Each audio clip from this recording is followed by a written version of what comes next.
Hello, it's Joanna here, and I'm here with Eve, and we've made a short video about the meeting that we had with you on the 17th of May as part of our Children with Complex Needs Parents and Carers consultation group.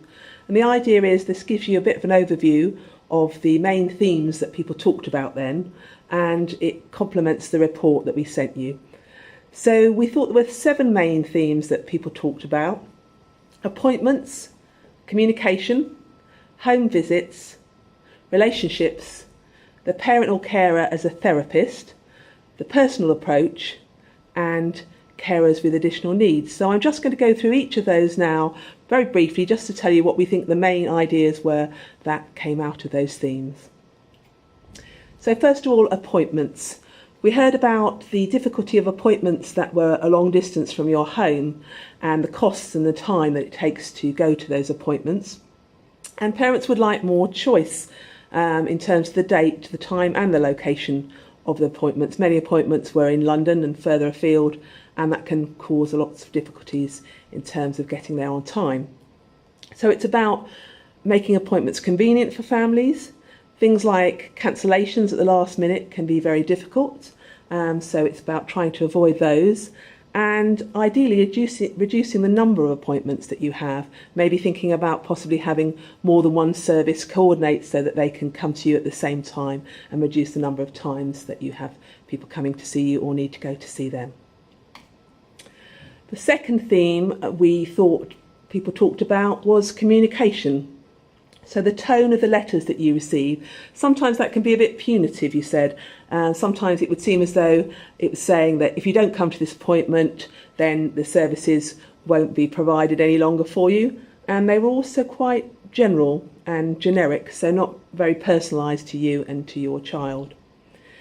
It wasn't always clear why you were going to those appointments. The letters wouldn't tell you why these services were thought to be helpful for your child.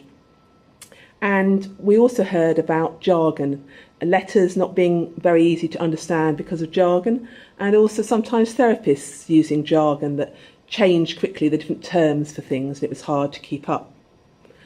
There was a general need for a bit more signposting to different services that were available, and there was a sense that there was a gap between services. Sometimes you didn't know where you needed to go for a particular thing. It kind of fell between 2 or more services. Some parents would like more opportunities also to communicate with therapists online by Skype and so on. The theme of home visits came up. For some parents, these could feel a bit uncomfortable. Having somebody come into your home might make you feel that you were being judged and that they were thinking about your home circumstances. So sometimes home visits, while convenient for parents, could also feel a little intrusive. Another of our themes was the relationships that you have with the therapists who work with you and your children. When there are lots of staff changes and there's a high turnover of therapists, this means that you're meeting with different people, and it's very hard to have a sense of continuity of care with those therapists if they're constantly changing. But there was praise for some therapists who really do go the extra mile with families and really do extra supportive things. For example, we heard about a therapist giving a parent their mobile phone number so that they could ring for extra information and reassurance and so on. And while that was a really positive thing for that parent, it did highlight that there is a variation in the support that people receive in terms of that, and it relates very much to their relationship with that individual therapist. We also felt that there was a real need for trust, a trusted relationship with that therapist, and that they had a really good knowledge of your family so that they would be aware of your circumstances. The next theme was parents and carers as therapists, and you talked a lot about the feeling of a loss of identity around if you've previously had a paid work role that you gave up to look after your child. There were some issues about not just the loss of income there, but a change in your identity. We also heard about carers and parents doing lots of unpaid work and spending up to 1 or 2 hours a day sometimes in contact with services, chasing up appointments, following up and so on. And Also that you needed to be extra vigilant and check lots of things before they happened. So, for example, we heard about a parent who, before an operation, was ringing up the hospital and making sure that all the equipment and facilities were in place, and having to take that role to make sure that it wasn't a wasted journey as it had been on a previous occasion. People talked about wanting a personal approach, and a one-size-fits-all approach doesn't work for lots of different families and different children and young people. So sometimes the things that were suggested to you were not suitable for your child. Related to that, there was a sense that some therapists are just ticking a box to say they've done something, rather than offering tailored, personalised services that are more of a fit to your family. And again, this idea of understanding family circumstances and what your life is like was very important to getting that personalised support. And also tailoring the services to meet the needs of children and young people. So we heard an example of a teenage boy whose respite care was with very elderly men, and the idea that it would be good to have services that were much more tailored and appropriate to children and young people. But this reflected a general view around the limited choices of services that were. So sometimes it was difficult to change services because there simply wasn't anything else on offer.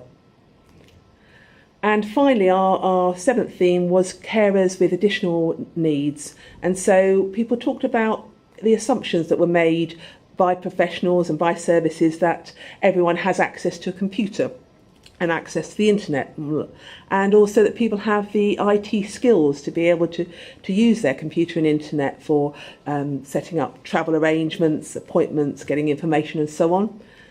We also talked about the difference in parents in terms of confidence to challenge professionals, and whether people felt they were able to do that, and particularly middle class parents having an advantage there in terms of being able to get the services that they wanted and communicate with professionals. And again, the issue of income, and low income particularly, came up, and the costs of supporting your children and the expectation that you have money available to do that for travel to appointments and so on. So that's it, and now over to you. We'd really love your feedback on this, so please tell us what you think. Out of the 7 themes, which we'll put up again in a moment, which ones do you feel are really most important to you, most important in general? And is there anything that we missed that you feel we discussed at the meeting and isn't represented here? So you can give your feedback in various different ways. You can phone us. I think you already have our phone number. Email us, or come and talk at either or both of our next consultation meetings on the 12th and 14th of July. And we'd be very pleased to see you there. Thank you. Okay, I felt a bit sort of rushed and stressed.